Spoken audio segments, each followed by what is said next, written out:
A week before my sister's wedding, I caught her kissing my boyfriend. I told her fiancé, but he ignored it. However, my boyfriend shocked everyone at the wedding. As a 28-year-old woman, I found myself in a difficult situation involving my 26-year-old sister and my 29-year-old boyfriend. My sister's wedding was approaching quickly, and I started to notice her behavior around my boyfriend becoming more odd. At first, it wasn't anything obvious, just small actions that made me feel uncomfortable. It began with little comments like, "Wow, you're so funny," whenever my boyfriend told a joke, even if it wasn't particularly funny. She laughed too much at everything he said. At first, I tried to brush it off, thinking she was just being overly friendly because of the wedding excitement. But as time went on, I began to notice more troubling signs. She started finding excuses to touch him casually, like placing a hand on his arm during conversations or lightly bumping into him when she walked by. These gestures were small but clear. I also saw her eyes lingering on him a little too long when he wasn't looking, which made me feel uneasy. One evening, after family dinner where my sister had been especially flirtatious, I decided to talk to my boyfriend about it. I asked him, "Did you notice how Sarah was acting tonight?" He looked confused and asked, "What do you mean?" I explained the things I had observed, the excessive laughing, the unnecessary touching, and the lingering glances. He listened, but after a moment he shrugged and said, "I think you're overthinking it. She's probably just excited about the wedding. It's harmless." Even though he reassured me, I still couldn't shake the feeling that something wasn't right. The situation didn't seem harmless to me. So I decided to keep a closer eye on things, hoping I was just overreacting. But the next few weeks were tense. Every time we were around my sister, I found myself watching her closely, noticing every little thing she did. It became clear that she was always trying to be near my boyfriend. She'd sit next to him whenever she could and kept finding reasons to ask for his help with wedding tasks, even when I was right there. One day, we were all at my parents' house for a family barbecue. I went inside to use the bathroom, and when I came back, I saw something that made my heart drop. My sister and my boyfriend were standing unusually close together, talking quietly in a corner of the yard.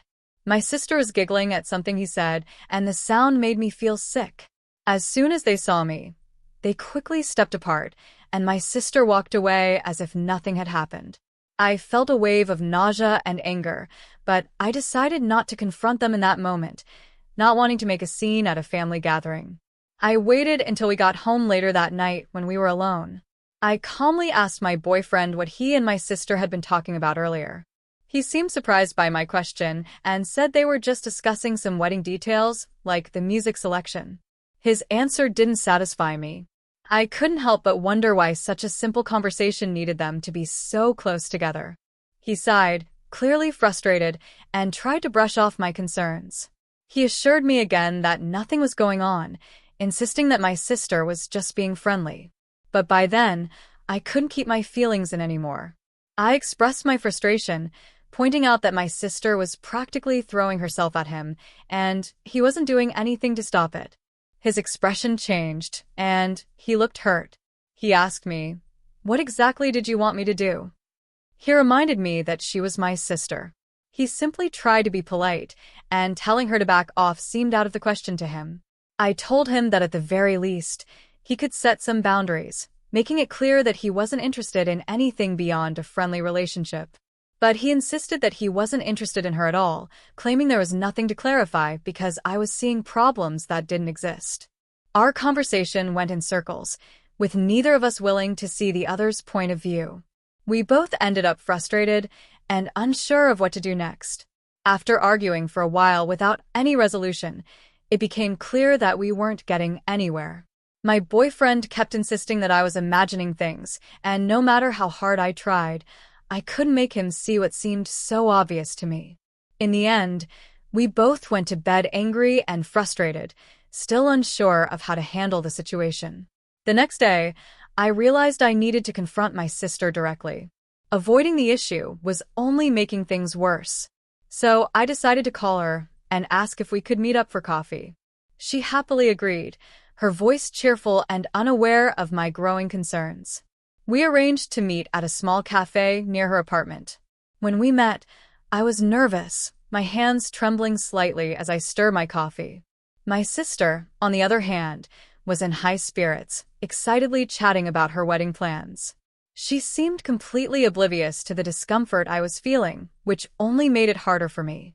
After a few minutes of listening to her talk, I realized I couldn't hold it in any longer. I interrupted her mid-sentence, my voice revealing the seriousness of what I was about to say. "We need to talk about something important," I said.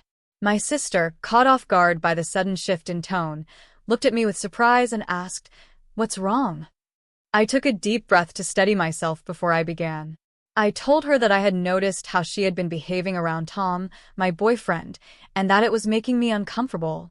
I mentioned the flirting, the casual touches, and the lingering looks, things that had been bothering me for some time. I made it clear that her behavior needed to stop. As I spoke, I watched her face change through a range of emotions. First, there was surprise, then confusion, and finally anger. She demanded to know what I was talking about, denying that she had been flirting with Tom at all. I refused to back down, insisting that she had been doing exactly that, whether she realized it or not. I explained that her actions weren't just inappropriate, but they were also causing me a lot of distress. She responded with a laugh, but it wasn't a genuine one. She told me I was being ridiculous, dismissing my concerns by saying that Tom was practically family and that she was just being friendly. However, her words did little to ease the tension between us. I could tell that this conversation had hit a nerve, and it was becoming clear that the rift between us would likely grow. I couldn't hold back any longer and expressed my frustrations. I pointed out that it wasn't just friendly behavior. She was constantly finding excuses to be near my boyfriend, to touch him, and to laugh at all his jokes, even the ones that weren't funny. It was obvious what she was doing, and it was making me uncomfortable. As I spoke, I saw her face turn red with anger and disbelief. She was clearly shocked by my accusations, especially since they were coming so close to her wedding. She responded sharply, questioning my confidence and suggesting that I must be deeply insecure to accuse her of such behavior. Her words stung, but I knew I had to stand my ground. I tried to explain that my concerns weren't about insecurity, but about respect. I told her she was crossing a line that shouldn't have been crossed, and her behavior needed to stop immediately. Suddenly, she stood up, the chair scraping loudly against the floor, signaling the end of our conversation. She declared that she wasn't going to sit there and listen to what she considered paranoid and ridiculous accusations. She made it clear that if I couldn't trust my own sister, then that was my problem, not hers. With that, she stormed out of the cafe, leaving me alone with a whirlwind of emotions. I felt awful and began questioning myself.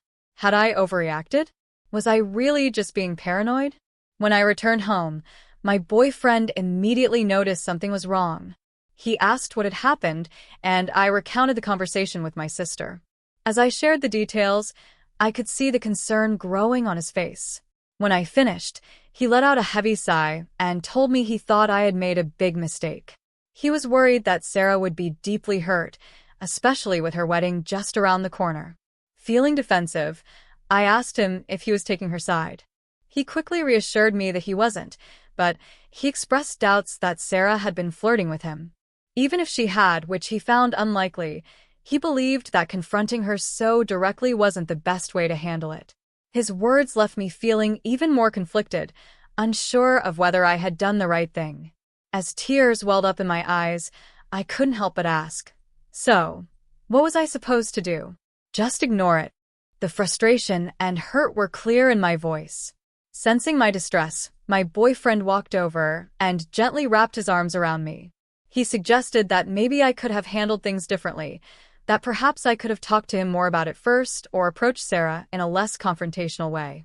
He expressed concern that now, with the way things had unfolded, Sarah was probably upset with both of us, and that could cast a shadow over her upcoming wedding, making everything feel incredibly awkward.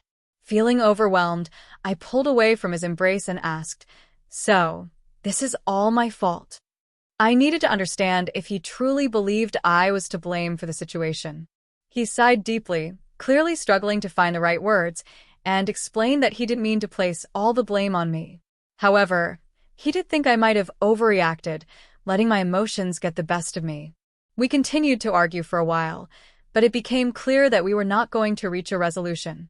There was a disconnect in our perspectives, and neither of us seemed willing to fully understand the other's point of view. Eventually, he decided to go to bed, leaving me alone with my swirling thoughts and doubts. The following days were filled with tension. My sister had stopped speaking to me entirely, creating painful distance between us. My parents, having noticed Sarah's distress, called to ask why she was so upset.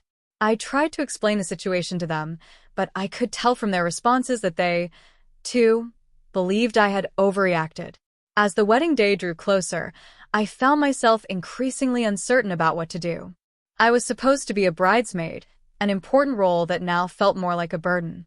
I wasn't even sure if Sarah still wanted me to be part of her big day. My boyfriend, on the other hand, was still invited. He suggested we both attend a show. There were no hard feelings, but the thought of standing there, watching my sister walk down the aisle while knowing how angry and hurt she was, made me feel physically ill. The entire situation had become a tangled mess, and I didn't know how to untangle it without causing even more pain. I tried calling Sarah, but she didn't answer.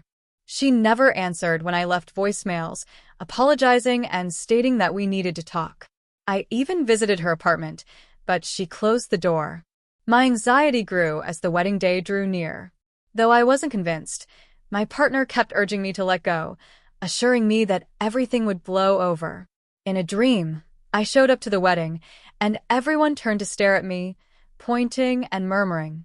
I woke up shaking, cold with dread. Following my confrontation with Sarah, things deteriorated when she told our mother about my allegations. She became furious and called me, screaming about how, right before Sarah's wedding, I could be so selfish and worried. She shouted, "How could you accuse your own sister of such a thing?" She wouldn't listen as I tried to explain my perspective. She advised me to resolve this problem immediately and apologize to Sarah. The stress on our family was unbearable. Sarah still avoided talking to me, and now my parents were offended as well. Tom, my partner, persisted in telling me I was exaggerating, which only made me more depressed and irritated. 1 week before the wedding, I visited my parents' house to try to straighten things out. I heard subdued voices coming from the side of the house, so I walked toward the garden, curious. As I reached the front door, I froze in astonishment at what I saw. There, partially hidden behind a large plant, Sarah and Tom were locked in a passionate embrace. They kissed deeply, Sarah's legs wrapped around Tom's waist, his hand under her top. They were so absorbed in one another that they didn't even notice me standing there. It felt like a punch to the stomach.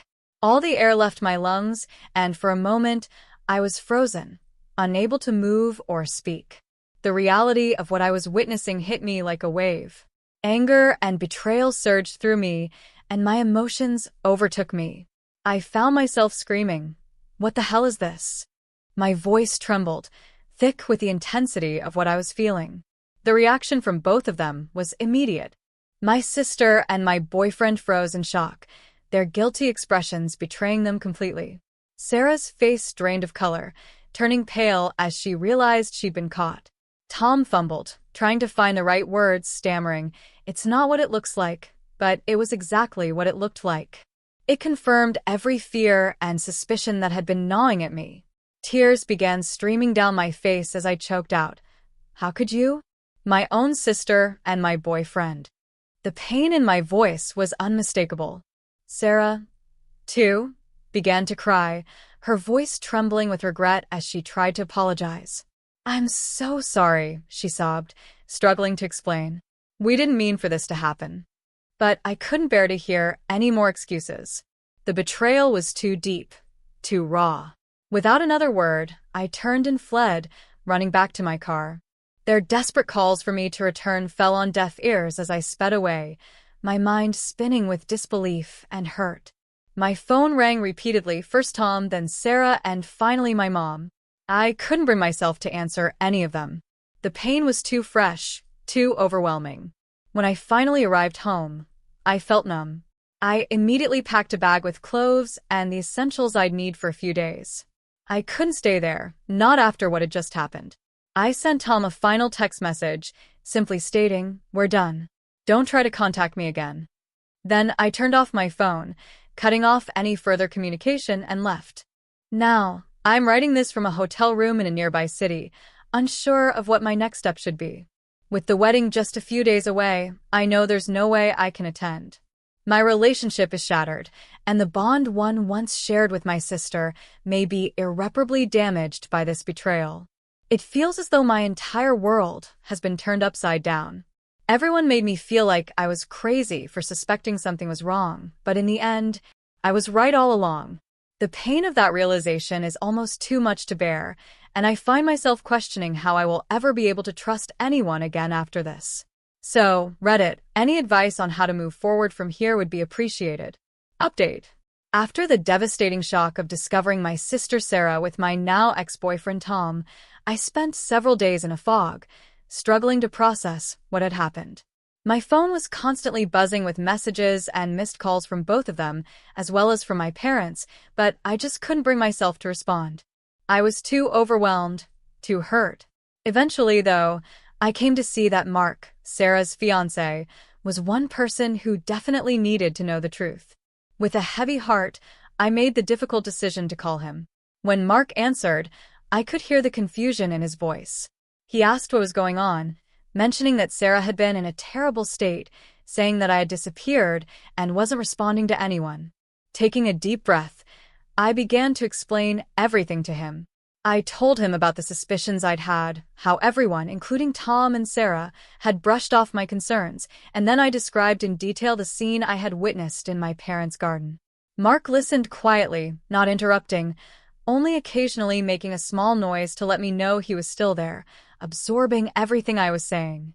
When I finally finished, there was a long, heavy silence on the other end of the line. Then, in a controlled, measured voice, Mark simply thanked me for telling him, adding that he needed some time to process this information. With that, he ended the call. Afterwards, I sat there staring blankly at my phone, wondering what Mark would do now that he knew the truth. As the wedding day approached, I heard nothing further from him or from the rest of my family. Sarah had ceased trying to contact me, and I began to suspect that she had somehow managed to convince Mark to forgive her.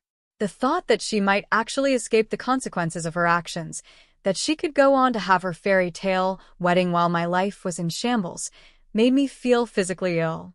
I realized there was no way I could attend the wedding. The idea of watching Sarah walk down the aisle, knowing what she had done, was too much to bear. Instead, I decided to spend the day alone, focusing on how to rebuild my life in the wake of such profound betrayal. On the evening of the wedding, I received an unexpected call from my cousin Emma. There was an unmistakable tone of excitement and urgency in her hushed voice as she said, "Oh my God, you won't believe what just happened." Confused and intrigued, I asked her what she meant. Without hesitation, Emma dove into her story, recounting the events that had unfolded. She explained that everything had seemed normal at first. Sarah had looked stunning in her wedding dress, and Mark had been standing at the altar, ready for the ceremony to begin. But when it came time for the vows, Mark had unexpectedly stepped forward and announced that he had something to say. My heart began to race as I listened. Emma described how Mark, standing in front of everyone, declared that he couldn't go through with the wedding. He told the guests that he could not marry someone who had betrayed her own sister and devastated her life by getting involved with her boyfriend. Emma continued recounting how Sarah had turned completely pale at Mark's words. Then, to everyone's shock, Mark turned to my parents and apologized, telling them that they needed to know the real reason why I had distanced myself from the family. Emma went on to say that Sarah had started crying. My parents had been left startled and perplexed, and the guests began whispering among themselves, trying to make sense of things. Mark had then walked out of the church, leaving Sarah sobbing alone at the altar. It was like something out of a movie, Emma told me, her voice still tinged with disbelief. Everyone's in shock. Your parents are trying to get the full story from Sarah, but she's an emotional wreck. As I sat there, absorbing everything Emma had just told me, I felt a mix of emotions. On one hand, there was a sense of vindication, knowing that the truth had finally been revealed. But on the other hand, I couldn't help but feel a deep sadness for the pain and turmoil this had brought upon my family. Sensing my silence, Emma gently asked, "Are you okay?" I'm not sure," I replied, unsure of what to feel. I said truthfully, I never wanted it to end like this. After a little more conversation with Emma, I hung up and sat silently, attempting to sort things out. Though, at what cost? The truth was out. My friendship with Sarah was broken, my relationship with Tom ended, and now my whole family was in crisis. I came to see that although the truth was now clear-cut, it did not instantly fix everything. Healing and regaining trust still lay on a long road ahead. But for the first time since this entire ordeal began, I felt a little relief. At least now I could begin to move forward, free from the weight of the silent truths that had been dragging me back. As for what's next, I'm not sure. But I know I will eventually have to face my family. For now, I am living one day at a time. If nothing else, this encounter has shown me the value of following my gut feeling and defending myself, even when others question me. To everyone who helped me through this journey, thank you. Your words of encouragement have more value than you could possibly know. And to anyone else in similar circumstances, keep in mind, rely on your gut feeling and resist being gaslighted into disbelieving your own impressions by anyone. Thank you for reading. If you haven't subscribed yet, please do so, and hit the notification bell to stay updated with more shocking real-life stories happening around you.